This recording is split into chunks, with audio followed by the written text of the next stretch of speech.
인공지능 심화과정 5번째 시간입니다.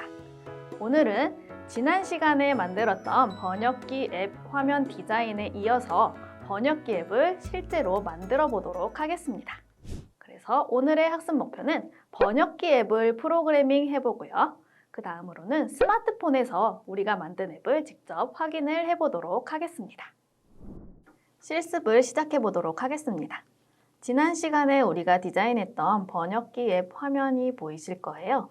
거기에 우측 상단에 보시면 블록이라는 버튼이 있습니다. 그걸 클릭하시면 이제 우리가 프로그래밍 할 수 있는 화면으로 넘어갑니다. 가장 먼저 우리는 음성인식 버튼을 클릭했을 때 음성인식 기능이 활성화되도록 해보겠습니다. 버튼에서 버튼 음성인식을 클릭했을 때를 가지고 오고요. 그 다음에는 음성인식 한 결과를 가지고 와야겠죠. 호출을 해야 되겠죠. 아래에서 음성인식을 클릭하시면 호출 음성인식 텍스트 가져오기가 있습니다. 그 블록을 넣어주겠습니다. 음성인식 텍스트를 가지고 온 후에는 이제 텍스트 박스 입력창에다가 음성인식 결과로 가지고 온 텍스트 값을 보여줘야 합니다. 그래서 음성인식 텍스트를 가져온 후에 블록을 가져와 주시고 텍스트 박스 입력창을 클릭하시면 이제 지정하기 텍스트 박스 입력창 텍스트 값이 있어요. 그 블록을 가져와 줍니다. 이 텍스트 값에다가는 우리가 결과를 가지고 와야 되죠. 결과 위에다가 마우스를 올려놓으면 가져오기 결과라는 블록이 생깁니다. 그거를 가져다가 끼워 넣어주시면 됩니다. 그 다음으로는 이제 스피너 언어 목록에서 번역하고자 하는 언어 목록을 만들어야 하는데요. 언어 목록을 만드는 방법은 여러 가지가 있지만 여기에서는 리스트를 만들어서 목록을 넣어주도록 하겠습니다. 리스트에서 리스트 만들기 블록을 한번 찾아볼게요. 리스트 만들기가 어디 있을까요? 위쪽으로 쭉 올려보시면 리스트 만들기가 있죠. 리스트 만들기를 가지고 오시고요. 우리는 영어, 스페인어, 아랍어 3개를 넣어야 되는데 2개밖에 없어요. 설정을 눌러주시고 항목을 추가해 주시면 이렇게 3개를 입력할 수가 있습니다. 그리고 텍스트에서 빈 걸 가져다가 우리가 넣어줄 이름, 영어, 스페인어 하나씩 넣어줄게요. 복사를 해서 두 번째 스페인어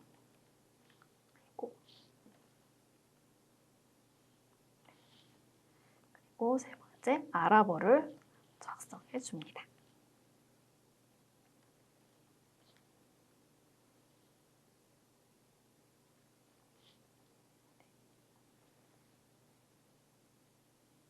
이제 지정하기 스피너 언어 블록의 요소 값을 우리가 지금 만든 리스트로 넣어줄 거고요. 이걸 언제 사용할 거냐면 언제나 스크린이 처음 초기화되어 있을 때 우리가 이 요소 값이 나타나야겠죠. 그래서 스크린에서 스크린이 초기화되었을 때를 가지고 와서 그 안에 우리가 지금 만들어준 리스트를 넣어줍니다.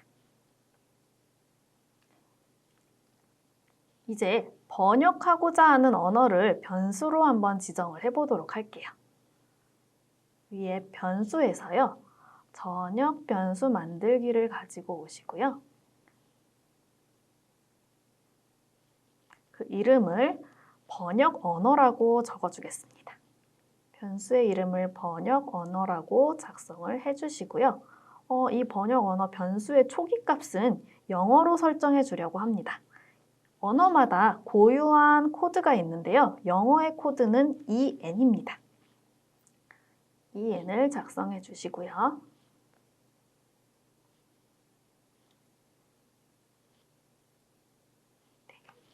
이제 우리는 스피너 언어 목록을 선택을 했을 때 영어를 가져왔다면 영어로 번역을 해야 되고 스페인어를 가져왔다면 스페인어로 번역을 해야 되고 아랍어를 가지고 왔다면 아랍어로 번역을 해야 되겠죠. 그래서 스피너 언어 목록을 선택한 후에 블록을 가져온 후에 제어해서 만약 블록을 가지고 오도록 하겠습니다.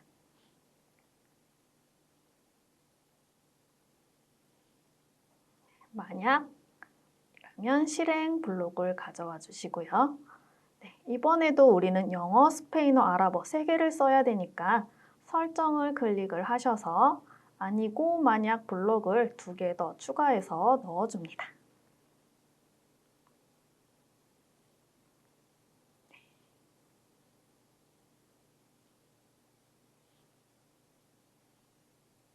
이제 가져오기 항목에서 이제 어떠한 항목이 우리가 선택한 항목이 영어라면 영어를 가지고 와야 되겠죠. 영어로 번역이 돼야 되니까 먼저 우리가 논리에서 같다라고 표시가 되어 있는 블록이 있어요. 그걸 먼저 가져와 주시고요.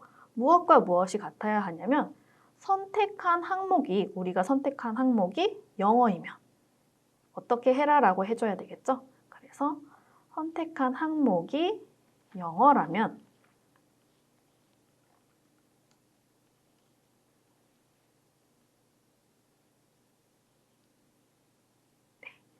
그리고 나서 이제 전역 변수, 우리 변수에 번역 언어 값이 무엇이 되어야 될지를 넣어줘야 되는데요.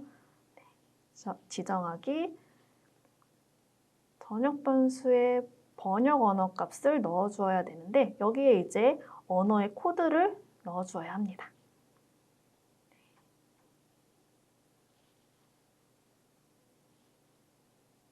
첫 번째 영어는 제가 아까 EN이라고 말씀을 드렸죠. 그래서 EN을 적어주고요. 이제 마찬가지로 스페인어와 아랍어도 같은 과정을 블록으로 만들어주겠습니다. 복사를 해서 영어 부분을 스페인어로 변경을 하고요.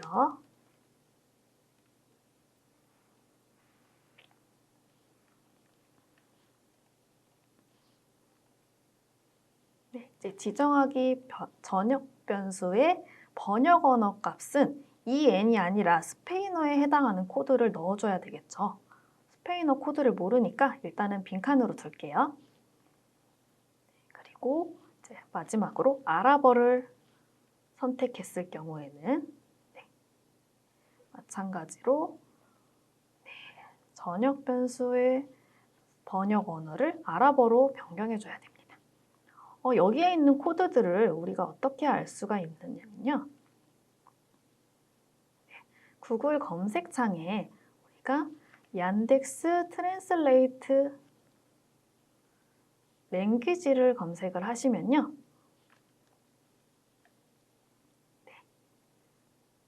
첫 번째는 번역기가 나오고요. 두 번째에는 오버뷰에서 얀덱스 언어 가이드가 있을 거예요. 거기에 들어오면 여기에서 얀덱스 번역기에서 지원하고 있는 모든 언어가 나오고요. 그 언어에 해당하는 코드들이 나오는 것을 확인하실 수가 있습니다.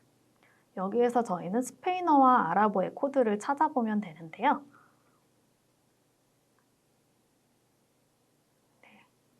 찾으셨나요? 보이네요. 네, 위쪽에 있네요. 아랍어는 지금 AR이라고 떠 있는 걸 확인할 수가 있고요. 네, 스페인어는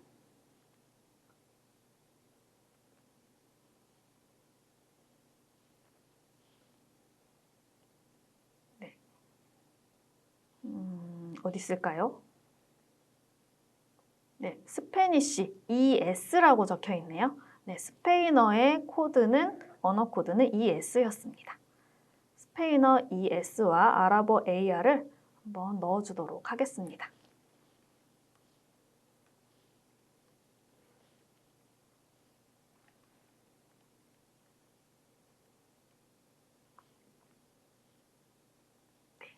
여기까지 스페인어 언어 목록을 선택했을 때 어떻게 해야 되는지를 해줬고요. 이제 우리가 그 옆에 있는 번역 버튼을 클릭했을 때 어떤 일을 해야 할지를 프로그래밍을 해줘야 되겠죠.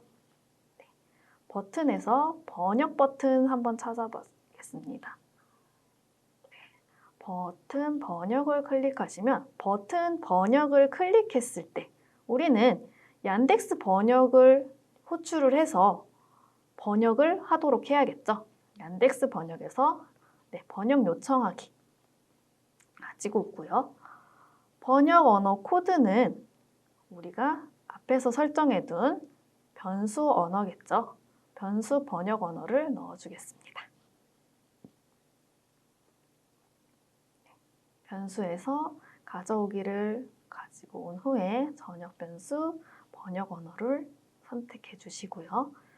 밑에 있는 번역할 텍스트는 어떤 언어를 번역해야 하냐면 우리가 앞에서 위에 음성인식이나 아니면 우리가 직접 입력한 텍스트 박스 입력창에서 있었던 그 텍스트를 우리가 번역을 해야 되는 거죠. 그래서 텍스트 박스 입력창에 있었던 텍스트를 가지고 와서 번역을 해주도록 블록을 넣어주겠습니다. 이제 우리가 호출을 했으니까 얀덱스 번역을 호출했으니 어떤 일을 해야 할지를 지정을 해줘야겠죠. 얀덱스 번역에서 얀덱스 번역이 번역을 받았을 때 우리는 레이블 번역 결과에다가 텍스트를 받아야 해요. 텍스트로 번역된 결과를 받아야 하니까 지정하기 레이블 번역 결과 텍스트 값을 가지고 오고요. 무엇을 가지고 와야 되냐면 번역한 결과를 가지고 와야 되겠죠. 그리고 그 다음으로 음성 변환에서요. 음성 변환에서 이제 실제로 우리가 번역된 결과를 말을 하도록 설정을 해줘야 되는데요. 음성 변환에서 먼저 지정하기 음성 변환의 언어 값을 가지고 오도록 하겠습니다. 이 블록을 가지고 오는 이유는 먼저 여기 언어 값은 당연히 우리가 설정한 변수, 전역 변수, 번역 언어를 가지고 와야겠죠. 이거를 설정을 해줘야 그 음성 변환되어서 나오는 말이 자연스럽게 해당 언어로 나오게 되어요. 그래서 넣어주고 이제 호출을 해야 합니다. 음성 변환을 호출을 해서요. 메시지는 무엇을 가져오냐면 번역된 결과를 가지고 와야 되겠죠.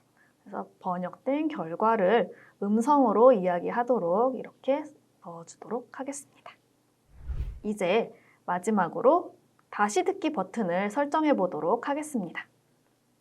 버튼 다시 듣기에서 버튼 다시 듣기를 클릭했을 때 블록을 가져오겠습니다. 다시 듣기 버튼을 클릭을 하면 우리가 음성 변환에서 말해주는 것을 다시 호출을 해야 되겠죠. 그래서 음성 변환의 호출, 말하기를 가지고 오면 되는데요. 여기에서 우리가 해야 할 메시지는 앞에서 했었던 레이블 번역 결과 텍스트라고 되어 있는 그 텍스트로 만들어 놓은 번역 결과를 우리가 음성으로 변환해서 말해줘야 됩니다. 그래서 이렇게 레이블 번역 결과 텍스트까지 가지고 오면 우리가 프로그래밍이 완성이 되었습니다. 이제 우리가 지금까지 만든 프로그램을 잘 실행이 되는지 한번 스마트폰에서 확인을 해봐야 되겠죠. 확인을 하는 방법은요. 상단에 연결해서 AI 컴패니언을 클릭하시면 보시는 것처럼 QR코드와 6자리 코드가 보입니다.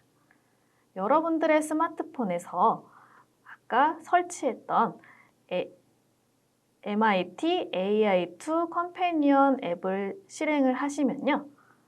QR코드를 스캔하거나 6자리 코드를 입력할 수 있다고 나옵니다. QR코드를 입력하실 때에는 클릭을 하셔서 스캔을 하시면 되고 6자리 코드를 입력하실 때에는 보이시는 6자리 코드를 입력을 하시면 자동으로 연결이 돼서 지금까지 만든 프로그램을 여러분들의 스마트폰에서 직접 확인하실 수가 있습니다. 잘 작동이 되시나요?